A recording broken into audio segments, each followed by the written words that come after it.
Christian is the acclaimed curator of a modern art museum, the Square. His next show encourages people to be altruistic. Meanwhile, the museum has devised a campaign for the Square, which throws Christian, as well as the institution, into a state of existential crisis. Hello and welcome to Comedy Recap.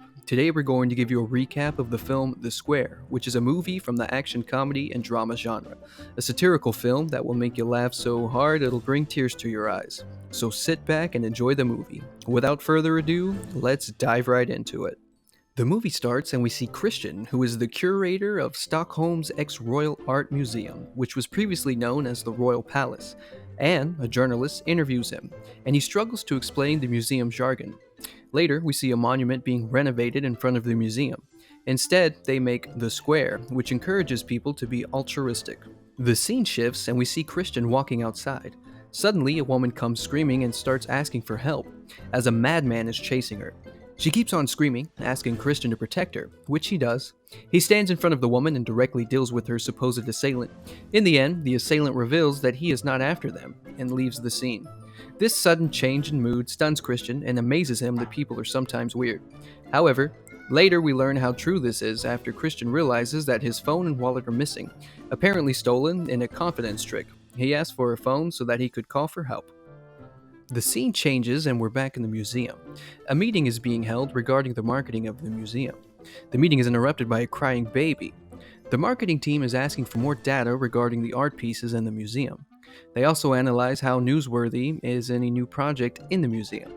They also say that there should be some sort of controversy, which will result in news, and thus make the project even more desirable.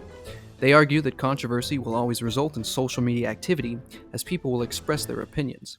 Later, they all gather in front of Christian's computer. On his computer, he can track the whereabouts of his phone, which he and his helper Michael trail to a large apartment building. They all are happy that they have successfully tracked the pickpocket and plan to retrieve Christian's belongings. The scene changes and we see Christian rehearsing the speech he has to deliver the next day.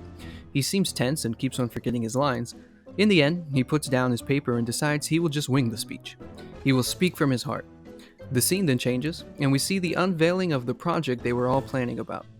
The host then invites Christian to talk about the project. He starts off by talking about the project and reveals to the audience that the name of the project is The Square. When he talks about the project, a phone starts ringing in the audience, and as a result, everyone is distracted. However, this turns to laughter, as Christian starts joking about it.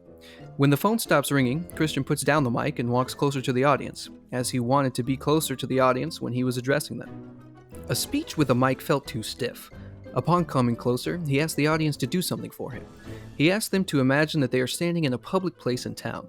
It's an ordinary day, and everyone is busy with their work. You look down, and suddenly you're standing in the square. By this analogy, he explains what the square represents. It is like an empty frame waiting for its contents. When you enter the square, you help each other. Moreover, the drivers have to take care of any pedestrians in the square.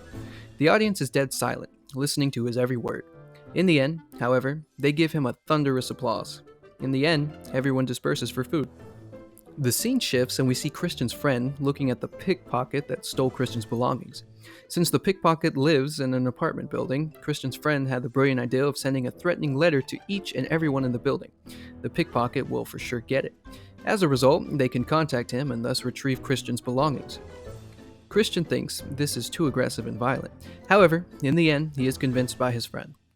Together, they devise a letter, carefully composing sentences that would send the perfect message to the pickpocket, which would send a clear message but would not be threatening that they might retaliate.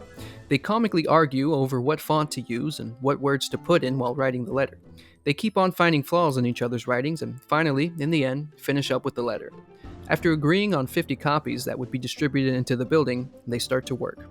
Later, they send the letter demanding the phone and wallet be returned by depositing them at the local 7-Eleven. At night, Christian drops a copy of the letter in each apartment mailbox. This seems to do the trick, as several days later, a package addressed to Christian is sent to the store, containing the phone and the wallet, both in perfect condition. Christian attends the party where he encounters Anne again and ends up in her apartment, delighted about the success of his plan. Anne offers to throw away his old condom after they've had sex, but he refuses to give it to her. They fight about the circumstance because she believes he doesn't trust her to dispose of the semen instead of taking it. She sees him in the museum a few days later and tells him she's searching for more than casual sex. She inquires as to whether he shares her sentiments, but he remains evasive. When Anne tries to contact him later, he does not answer the phone.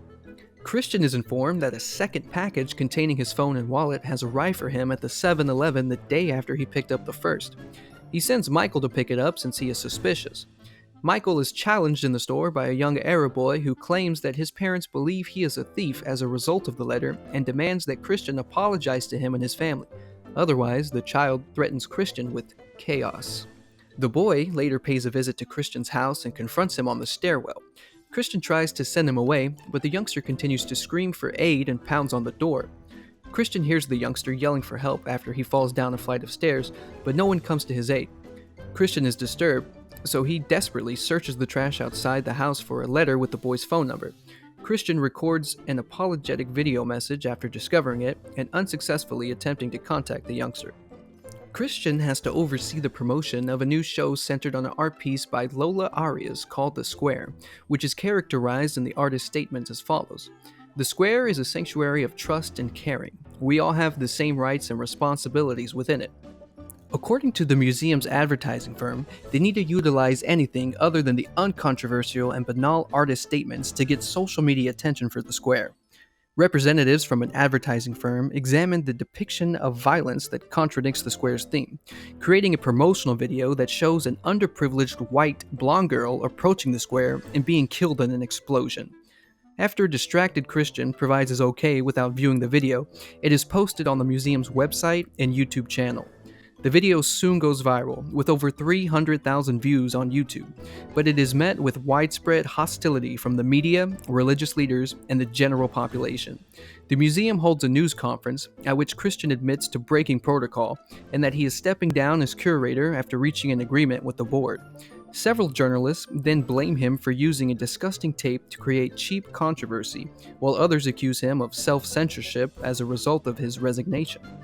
Christian returns to the apartment tower many days later, feeling bad about wronging the youngster and tries to locate him and his family. Christian speaks with a neighbor who says he knew the youngster but that his family has relocated.